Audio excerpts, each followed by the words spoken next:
Our second speaker is Deborah Charych. She's going to be talking about harnessing potent immune agonist pathways through kinetic and molecular engineering.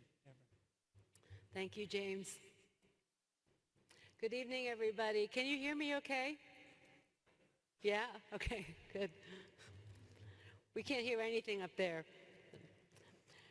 Thank you, SITC organizers, for this opportunity, and I appreciate everyone staying here late on a Friday night that's raining.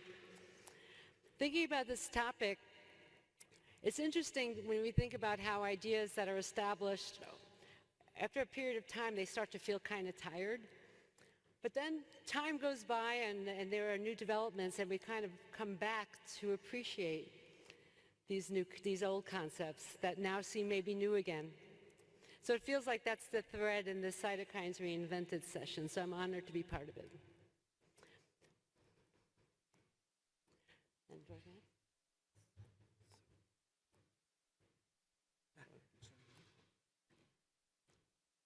Please see my disclosures. I'm a consultant and former employee of Nectar Therapeutics and a consultant to Third Rock Ventures. Looking at this table of approved and in development cytokine medicines, we note that these are endogenous proteins, and they all have important jobs in our bodies already, and we generally understand the biology of these jobs. From the approval dates, you can see that these have been in medical practice for quite some time. And unlike drugs where like a small molecule or an antibody where we have to screen, these cytokines already exist. So it's kind of easy to find a development candidate. What may be also underappreciated is that most cytokines are agonists of their pathways. This makes them particularly appealing because it's actually difficult to develop an antibody that's an agonist, for example.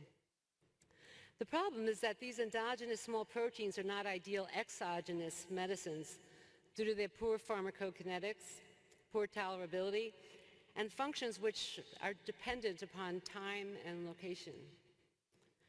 So let's focus on the IL-2 pathway because we've been hearing about other cytokines from the other speakers in this session. The IL-2 pathway has a special role in this cytokine story.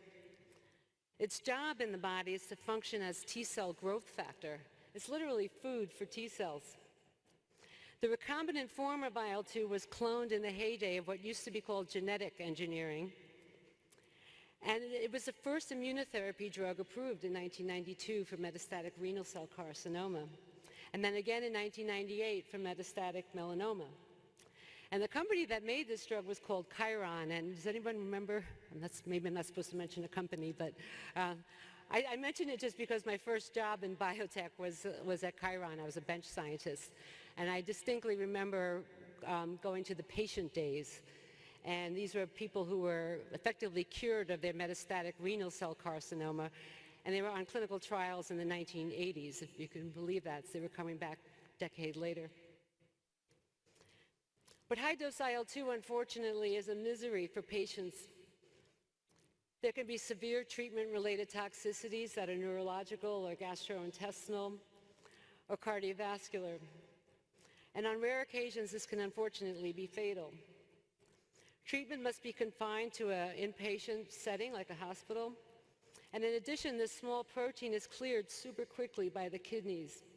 So the dosing has to be repeated in this confined setting every 8 hours, which hammers these organ systems with each and every IL-2 burst, and 3 times a day. So although staying on therapy, it's known that you can increase the chance of a cure. It's rare that most folks can actually stay the duration of the full course. And then once the checkpoint inhibitors became approved, high-dose IL-2 quickly faded out, primarily because of the toxicities, the dosing regimen, and the hospitalization requirement. On top of all that, modern immunological studies reveal that IL-2 is actually two-faced. The effects are pleiotropic, acting on both T effectors and on Tregs. The IL-2 system, of the receptor system, is pretty complicated, and it presents a dichotomy. Please look at the crystal structure on the left-hand side where the IL-2 protein in the purple ribbons is docked into its heterotrimeric receptor complex. It's already complicated, which consists of an alpha chain coming from above in the dark blue, and the beta and gamma chains, which are the light green and light blue down at the bottom of the purple chains. The full heterotrimer of alpha, beta, and gamma has the highest affinity for IL-2 ligand. And this IL-2 receptor alpha, beta, gamma, and I'm just going to call it alpha for short, is constitutively expressed on regulatory T cells. But importantly, it's transiently highly expressed on activated CD8 T cells. So it takes a very low concentration of IL-2 to activate Tregs or provide positive feedback for activated effector T cells. And that's shown by the cartoon on the left. On the other hand, naive and memory CD8 T cells, gamma delta T cells, and NK cells persistently express the heterodimeric IL-2 receptor beta gamma, which I'll just call beta for short. This complex has a lower affinity for IL-2, which explains why high-dose IL-2 is needed for oncology, whereas chronic low-dosing IL-2 is sufficient for generating Tregs to treat graft versus host disease or autoimmune conditions. The IL-2 receptor system is complex. Not only are there concentration dependencies that we just discussed, there are also temporal or time dependencies.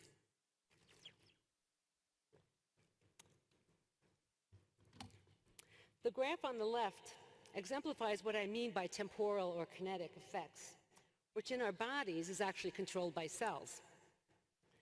Please focus on the IL-2 receptors alpha and beta, the two key subunits of the IL-2 receptor complex. Please note the green curve, which shows the delayed yet transient upregulation of alpha on activated CD8 T cells, and the persistent expression of beta shown in the light blue on long-term memory CD8s. Now we need both of those CD8 phenotypes for durable anti-tumor response, and their receptors have a clear kinetic component. But hang on now, so alpha is also persistent on Tregs. So while we want to support those activated CD8s for an anti-tumor response, we don't necessarily want to support the Tregs in the tumor. So it's a conundrum. It's a T effector, T regulatory conundrum. So knowing everything we know now about high-dose IL-2 for the treatment of cancer, and given that we believe cytokines like IL-2 have this kind of maestro-like coordination of the immune system, I came up with a cytokine scorecard for the properties that maybe could improve efficacy and tolerability of this agent.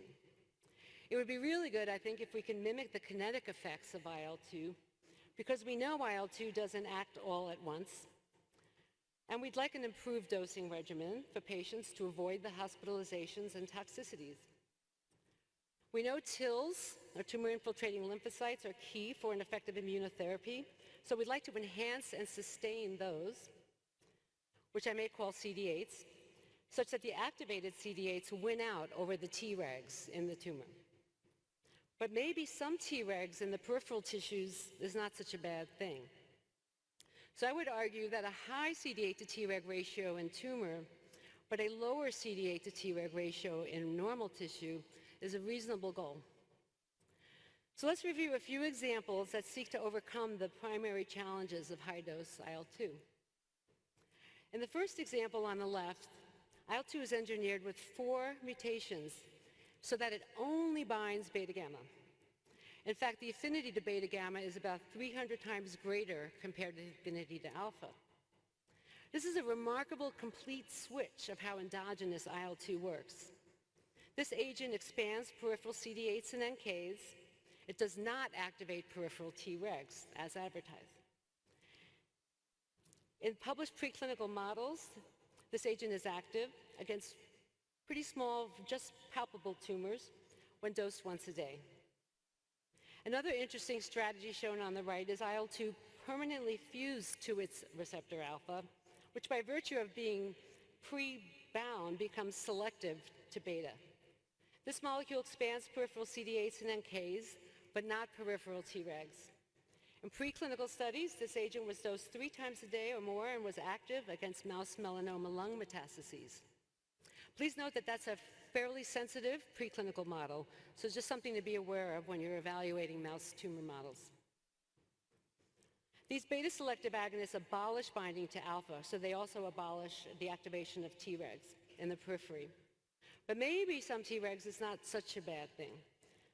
And there's also a nagging concern that these beta-selective IL-2 agonists may not support activated CD8s, because we know that those activated CD8s need that positive feedback through their transiently upregulated alpha. Data on CD8s in the tumor microenvironment were not reported for these agents as best that I'm aware. To address the dosing frequency problem of high-dose IL-2, an antibody component can be added. In this example on the left, an antibody to FAP was fused to a mutated form of IL-2. The mutation in the IL-2 molecule you see hanging off the end of the antibody is meant to abolish binding to receptor alpha. So in that sense, the IL-2 component of this agent is similar to the two I just described. In the clinic, peripheral CD8s and NK cells are increased, peripheral Tregs are not increased, and true to the design, the agent is dosed only once weekly, which is certainly an improvement over every 8 hours or once a day. Now, we have to assume in this case that the FAP target is actually expressed on the tumor. This agent recently showed interesting clinical activity, but there was a fairly high number of adverse events. Data on CD8s and NK cells in the tumor microenvironment were not reported as best that I know. A subtle strategy engineers IL-2 through complexation with a monoclonal antibody, and that's shown on the right. In this case, the monoclonal antibody is non-covalently bound to the IL-2, and it's masking the IL-2 piece that would interact with the receptor alpha. This method does not seem to obliterate alpha binding, and so does not seem to obliterate peripheral Tregs. This biases rather than selects for activation of beta to support memory function. Now, we might expect such an agent would also support activated CD8s through that positive feedback loop due to its alpha upregulation. This might be a difficult agent to develop, however, because one would have to make 2 GMP biologics, the cytokine and the antibody, and we have to make sure that this thing stays stable throughout its life. So the IL-2 pathway is pretty subtle. So please recall that activation of the responder effector T cells occurs over a time scale and doesn't occur all at once. This is why in our own labs we decided to kinetically engineer IL-2. In fact, we did not do any protein engineering at all to the IL-2 amino acid sequence. We instead used the same FDA-approved amino acid sequence that's been around for decades. Please look again at the crystal structure on the left-hand side, with the purple ribbon IL-2 molecule docked in the heterotrimer. Rather than alter the amino acid sequence, we chose to add a synthetic modification in the form of a releasable polymer of polyethylene glycol, or PEG. The PEG polymer chains are co-localized at the interface between IL-2 and its receptor alpha. This design was actually inspired by the IL-2 monoclonal antibody complex we just talked about. This effect should bias or nudge the activation towards beta, as shown on the right. The subtlety here is that this does not obliterate binding to alpha, so it allows for that strong positive feedback loop to the activated CD8s, which are transiently upregulating their alpha. We further coordinated the kinetics of the bias signaling by letting the IL-2 activity unravel itself over time, as opposed to letting the IL-2 work all at once. In the initial state of Nectar-214's time course, there are at least 6 chains of PEG. So at first, the Nectar-214 molecule does not bind any IL-2 receptor. It is not bioactive, and that's by design. In vivo, as each PEG chain falls off stochastically, the daughter conjugates each become increasingly more active. So the bias towards beta is preserved and additive as throughout the course of this cascade of all these daughter species. Importantly, the kinetics are tuned such that we never actually detect free IL-2 from the cascade in any mouse, monkey, or human study. Because the IL-2, once it's made, it's cleared so fast, it's cleared faster than it's made. So it's never there. So free IL-2 is simply not in the picture. So let's review one example of how this design dramatically affects the in vivo pharmacodynamics compared to IL-2.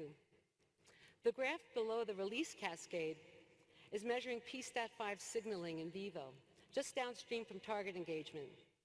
The red spike over on the left of the graph is the situation of signaling after administration of IL-2 to a mouse. Within 2 minutes, we have a sharp peak of activation, which very quickly returns to baseline. So it signals all at once. And this explains why we have to dose IL-2 so frequently. In contrast, after one single dose of NKTR-214, shown in blue, the signal peaks in 24 to 48 hours, and the signal lasts for nearly a week. This kinetic profile is more akin to a natural cellular type response. And this is the reason why we can dose NKTR-214 like an antibody in the clinic. It's actually dosed once every 3 weeks, which nicely matches up to the schedule of many approved checkpoint inhibitors. Importantly, NKTR-214 is currently being dosed on an outpatient basis, unlike the hospitalization requirement for high-dose IL-2. We extensively modeled the receptor occupancy dynamics that occur during that cascade I showed you, so please refer to our publications for that. Let's see how this subtle effect of nudging the IL-2 away from alpha and towards beta impacts the phenotype of the tumor microenvironment. So now the punchline here is that time after time, this bias effect produces a massive increase in the CD8 to Treg ratio in the tumor microenvironment. But in peripheral tissues, the CD8 to Treg ratio is more balanced, which is maybe not such a bad thing. So what I'm showing here is one example for NKTR-214 in the blue triangles compared to IL-2 in the red. And please just focus on day 7. Each symbol in this graph represents an individual, large established mouse tumor. The CD8 to Treg ratio is well over 400 after just one single dose of NKTR-214, single agent, compared to a ratio of about 18 after 5 daily doses of IL-2. In this model, about 40% of the cells in the tumor are CD8s. They literally flood the compartment. The high CD8 to Treg ratio is persistent even 10 days after that one dose. Importantly, and this is really the take-home message here, the CD8 to Treg ratio is more balanced in peripheral tissues. It's about 10 in the spleen. We believe this is important from both an efficacy and tolerability standpoint, because we really only want that effector response in the tumor, not in the normal tissues. We work with many great collaborators, so I wanted to point out that this dichotomy between the high CD8 to Treg ratio in the tumor and the ratio being more balanced in peripheral tissues has been shown in several independent laboratories in different models and with different combinations of NKTR-214. On the left side are data from the Tony Rebus lab. In their hands, the CD8 to Treg ratio was around 1,200 in tumor versus about 5 in spleen. In the Overvik lab, in B16 model at the top row, the CD8 to Treg was around 2,800 in the tumor, but only about 80 in the spleen.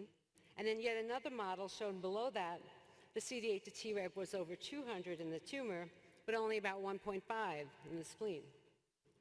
Now, the mechanism for this dichotomy between tumor and normal tissue is truly fascinating.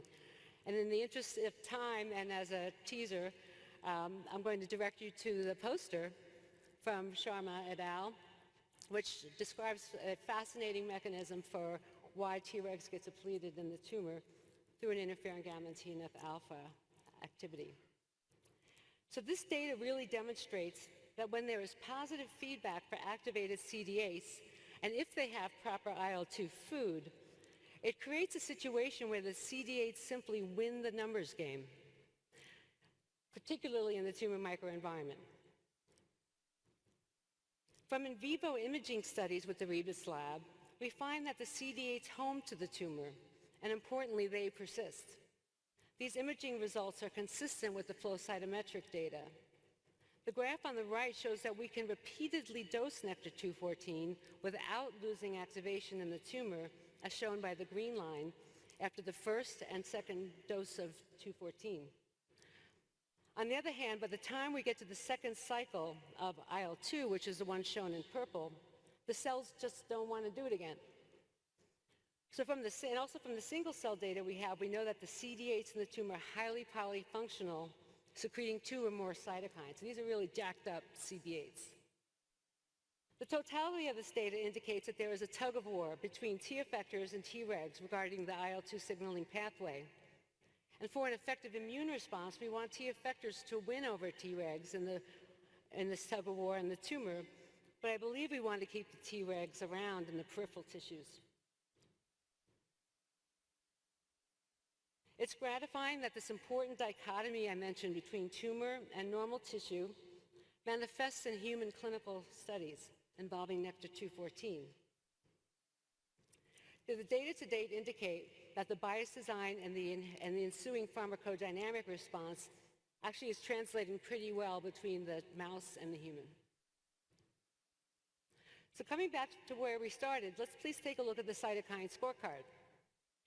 And let's see how these engineering strategies I discussed fix many of the issues related to high-dose IL-2.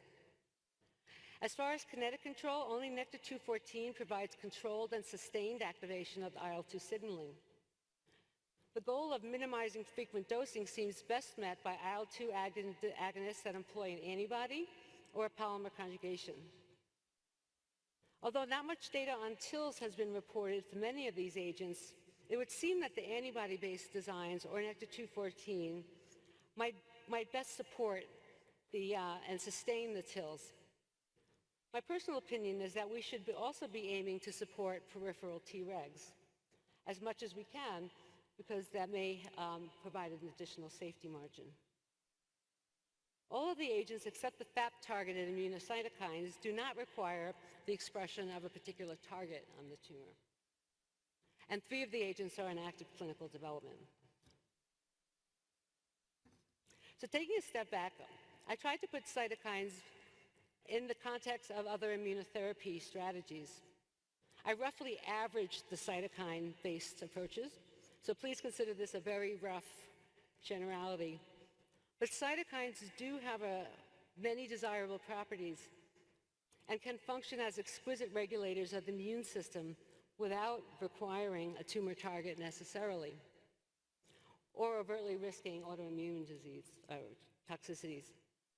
The trick is to understand the biology well enough so that we can engineer cytokines to match the desired outcome. This may help turn cytokines into better medicines that will fit into the IO landscape. Finally, if you would like to learn more about kinetic engineering, please visit some of these posters. There's one on a TLR agonist and on IL-15 receptor agonist. And there's a ton on interesting combinations, including one with a PARP inhibitor using very novel models of ovarian cancer. It's been a privilege to work with excellent colleagues at Nectar and with great scientists at the academic institutions we collaborate with. With everyone's hard work and heads together, we may turn cytokines into useful medicines.